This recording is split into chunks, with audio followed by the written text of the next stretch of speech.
Om Shanti. Good morning. आशा ये नहीं पूरा विश्वास है कि बाबा का हर रतन उमंग में, उत्साह में और आनंदमय की स्थिति में होगा। और यही कामना करते हैं बाबा से, हमारे सभी बाबा के रतन, हमारे मीठे भाई बहन कुशल मंगल में रहें और सभी का मंगल करते रहें। चलिए सुखदाता बाप की सुखदायी मुरली का सुख रस प्राप्त करते हैं और आनंद की स्थिति में जाने का अभ्यास करते हैं। चलिए मीठे बच्चे 4 दिसंबर 2021 की मुरली है। मीठे बच्चे, देह अभिमान तुम्हें बहुत दुखी करता है, इसलिए देही अभिमानी बनो। देही अभिमानी बनने से ही पापों का बोझा खत्म होगा। बाबा ने प्रश्न के रूप में पूछा, सतयुग में साहूकारी का पद किस आधार पर प्राप्त होता है? बाबा ने कहा, पढ़ाई पढ़नी है और पढ़ानी है। बड़े धैर्य और गंभीरता से बाप को याद करना है। साहूकार बनते हैं ज्ञान की धारणा के आधार पर, जो ज्ञान के द्वारा बाबा ने जो धारणाएं सिखाई हैं उनके आधार पर।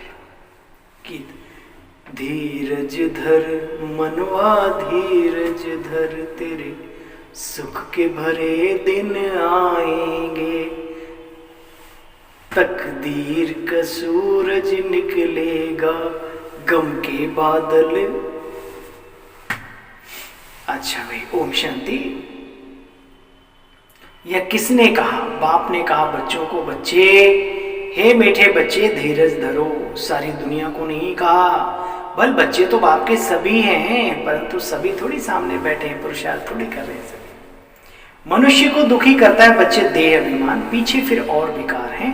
देही अभिमानी बनने से फिर बाकी विकार छूट जाएंगे, नहीं तो बच्चे निर्विकारी बनना बड़ा मुश्किल है, विकार छोड़ना बड़ा मुश्किल है। यहां तो बच्चे जीते जी मरना है, देह अभिमान तोड़ना ही अर्थात पुरानी दुनिया, पुरानी बातों से, अभिमान से मरना। कहते हैं हम ब्रह्मा बाबा के साथ कोई कनेक्शन नहीं रखेंगे। अच्छा तुम बच्चे अपने को आत्मा समझो, शिव बाबा को याद करो और जाओ जाकर के घर बैठो। वाह बाबा वाह, कमाल है, क्या शान। बाबा को कोई फिक्र नहीं है, और फिक्र क्यों करे, कार्य किसका है। कहते हैं हमारा ब्रह्मा के साथ कोई कनेक्शन नहीं। अच्छा तुम अपने को आत्मा समझो, शिव बाबा को याद करो, जाकर के घर बैठो। परंतु यह नॉलेज मिलती है सृष्टि चक्र की, वो सुनेंगे कैसे? यह समझने बिना याद कैसे करेंगे? ज्ञान तो बाप इनके द्वारा ही देते हैं, इनके द्वारा ही लेना पड़ेगा।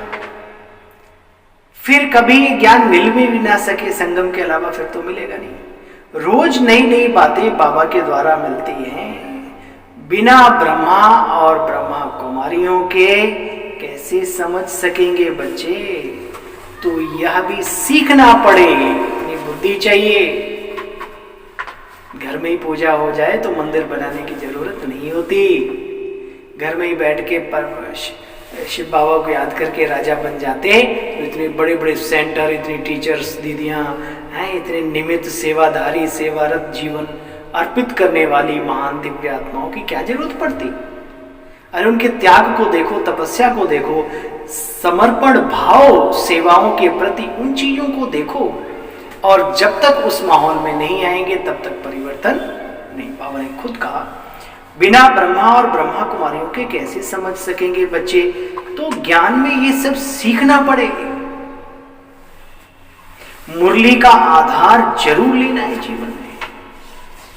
रोज सुबह सुबह अच्छी डोज अंदर में जाती है तो माइंड और बॉडी दोनों ही फ्रेश होने के साथ साथ शक्तियों से संपन्न बन जाते हैं। बाबा जानते हैं ऐसे बहुत आएंगे, यहाँ लक्ष्य लेकर के फिर मुक्ति में चले जाएंगे, राजा तो बन न सके। आत्मा कितनी छोटी है, देखो बच्चे, हर आत्मा को अपना अपना पार्ट मिला हुआ है। सब मनुष्य पार्टधारी हैं। और बाबा कहते मीठे बच्चे, ये बना बनाया खेल है। पुरानी दुनिया का भी विनाश होना, इस खेल के अंदर ये भी एक खेल है। कौन सा? महापरिवर्तन का, महाविनाश का। गाया हुआ है ना बच्चे, राम गयो रावण गयो जाको बहु परिवार।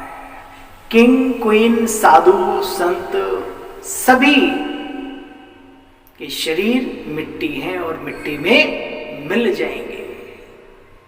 फिर कौन किसकी मिट्टी उठाएगा? या तो किसी का नाम बाला करने के लिए आजकल करते हैं, इसमें कोई फायदा थोड़ी रखा है ना। उनकी आत्मा को सुख मिलता है, बाद में आत्मा तो निकल गई, अपने कर्मों के अकॉर्डिंग वो आके अपना कार्य करेगी, लेकिन फिर भी अपना नाम मान शान करने के लिए करते हैं। बाबा कहते याद रखो, भी बाबा आकर के हमको पढ़ा रहे हैं, परंतु किसी की तकदीर में नहीं है तो याद रखते नहीं, अमल में लाते नहीं। कई बच्चे तो और बहुतों का और ही अकल्याण करते रहते हैं, है ना। पुण्य की नगरी में आकर पापों की गठरी बांधी, ये माया कराती है, उन्हें महसूस नहीं होने देती है ऐसी आत्माओं को। कई बच्चे तो आज बाबा ने उन बच्चों को भी याद किया जो ऐसा काम करते, वाह भाई वाह रे प्रभु वाह। कई बच्चे तो बहुतों का और ही अकल्याण करते रहते हैं, जिनकी कुछ भावना भी होती है यहाँ के लिए, उनकी भावना को भी उड़ा देते हैं। तो ऐसे ऐसे विकर्म भी करते हैं, भूतों की प्रवेशता होती है ना। इसलिए गायन है, सतगुरु का निंदक ठोर ना पाए। सतगुरु में बाप दादा दोनों आ जाते हैं, ब्रह्मा बाबा भी तो शिव बाबा भी, है ना। अलौकिक हिसाब से तो हमारा ब्रह्मा बाबा भी हमारा आदर्श रास्ता दिखाने वाला वही है ना। ब्राह्मणों के बिना तो बाबा कुछ न कर सके। ये प्रजापिता ब्रह्मा भी कौन है? ब्राह्मण है ना। बच्चे इसका घर बैठे साक्षात्कार बहुतों को होता है, देखना एक दिन बहुत वृद्धि को पाएगा ये यज्ञ। जिनका पार्ट होगा वो भागे भागे आएंगे, जिनको सर्विस करनी है उनको सर्विस के सिवाय और कोई विचार आता ही नहीं, वो सुनते नहीं है सिवाय बाबा के। अपनी बाबा का धुन, बाबा का कार्य आगे बढ़े आगे बढ़े आगे बढ़े। हमने ऐसे ऐसे दिव्य रतन देखे, आप कहोगे क्या ऐसा भी है? हमारी नजरों में है। घर बेचकर बाबा का आश्रम बनाते हैं, जमीन बेचकर बाबा के आश्रम बनाते हैं। दुनिया समझे ना समझे ऐसी दिव्य आत्माओं की भावनाओं को, लेकिन उसके पास उसका खाता, उन आत्माओं का खाता बहुत बड़ा हिसाब किताब होता है। बाबा बहुत खुश होता है। 10 आत्माओं का भी कल्याण होगा, 10 से 10 10 से 10 मल्टी मार्केटिंग का सिस्टम ये बाबा के यहाँ बहुत गजब का है। तभी वो एक का पदम ओढ़ा जो गायन है ना, ऐसी आत्माओं का है। बहुत समझदारी से होशियारी से अपने जीवन को सफल करो। सर्विस जिनको करनी है, सर्विस के सिवाय और कोई विचार आते नहीं। सर्विस पर एकदम भागते रहते, ज्ञान बुद्धि में टपकता रहता है। अच्छी रीति झोली भरी हुई होगी तो दूसरों को देने के लिए उछल भी आता है। ये दूसरों को भी समझाएं, ऐसे से करें। होशियार बनना चाहिए, जो सब तरफ तुम्हें बुलावे। इतने होशियार बनो जो सभी तुम्हें आमंत्रित करेंगे, आओ भाई हमारे यहाँ सेवा करो। नौकरी का भी ख्याल नहीं कर, सर्विस पर कई बच्चे भागते रहते हैं, और कई तो नौकरी नहीं होते हुए भी सर्विस नहीं करते। क्यों? क्योंकि शौक नहीं है, तकदीर में नहीं है, या ग्रहचारी नहीं है। उन्हें कीमत का पता नहीं है, सेवाओं की वैल्यू क्या है मनुष्य जीवन में। हम आत्माओं के जीवन काल में पुण्य जो है ना, उस सेवाओं से ही मिलता है। दुआएं जो है ना, उस सेवाओं से ही प्राप्त होती है। बाबा कहते फिर बाप बच्चों को सावधानी देते, नाम रूप में कभी फंसना नहीं चाहिए, देही अभिमानी बनना है। एक्यूरेट बाप की याद में रहना, बड़ा धैर्य, बड़ा गंभीरता से बाप को याद करना है। धैर्य माना जल्दबाजी में नहीं है, बड़े तसल्ली से बैठ के नशे से धैर्यवत होकर के परम धाम में जाकर के बाबा को अच्छे से याद करो। अव्यक्त लोक में जाओ, अव्यक्त ब्रह्मा बाबा और पूरी फैमिली, हजारों फरिश्तों के बीच में वो बादशाह है फरिश्तों का। मिलो तो सही। भ्रकुटी में बादशाहों का बादशाह चमक रहा है, मिल के आओ, आराम से जाओ, जल्दबाजी क्या है। बाबा के पास गए, बैठे, बाबा से प्यार लिया, इधर उधर घूमे, बाबा को जो कहोगे वो सीन दिखाएगा और फिर वापस आ गए। करो अच्छा, एक्यूरेट बुद्धि में याद रहनी चाहिए, बड़ा धैर्य व गंभीरता से याद करना होता है। वो जो बीज रूप अवस्था है ना, वो बड़ी धैर्यता और गंभीरता से आती है। इस रीति कोई मुश्किल याद करते हैं, क्योंकि इसमें मेहनत है। बिंदु बन और उस बिंदु स्वरूप शिव बाबा की याद में टिक जाए बुद्धि, इसमें मेहनत है। अच्छा, मीठे मीठे स्किले बच्चों प्रति माता पिता बाप दादा का याद प्यार और गुड मॉर्निंग।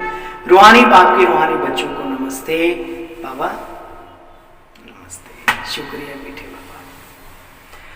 पूरी मुरली के अंदर निचोड़ ही सुना हमने, चलिए आप भी सुनते हैं वरदान। आत्मिक उन्नति के साधन द्वारा सर्व परिस्थितियों पर विजय प्राप्त करने वाले अकाल मूर्त भाव। बाबा ने बहुत ही इंपॉर्टेंट बात कही। जैसे शरीर निर्वाह के लिए अनेक साधनों को बच्चे अपनाते, ऐसे आत्मिक उन्नति के भी साधनों को अपनाओ।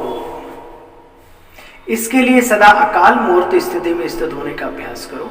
जो स्वयं को अकाल मूर्त आत्मा समझकर चलते, वह अकाले मृत्यु अकाल से सर्व समस्याओं से बच जाते हैं। मानसिक चिंताएं, मानसिक परिस्थितियों को हटाने के लिए सिर्फ अपने पुराने शरीर के बांध को मिटाते जाओ। वाह, सिर्फ बाबा रास्ता ही नहीं बताता, बताता भी ऐसे ऐसे चलना भी सिखाता है। स्लोगन, कोई भी बात जो बार बार फील करता है, फाइनल में वो फेल हो जाता है। इसलिए फीलिंग की जो बीमारी है, फ्लू की बीमारी, इसको खत्म करो। डोंट केयर करो, बहुत सारी बातों को अवॉइड करो, लेकिन मस्त रहो, अपनी अच्छी स्थिति रहो, अच्छी बातों को परमानेंट याद रखो।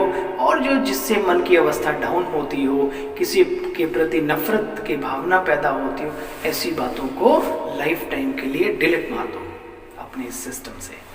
अच्छा भाई, ओम शांति, ओम शांति, ओम शांति।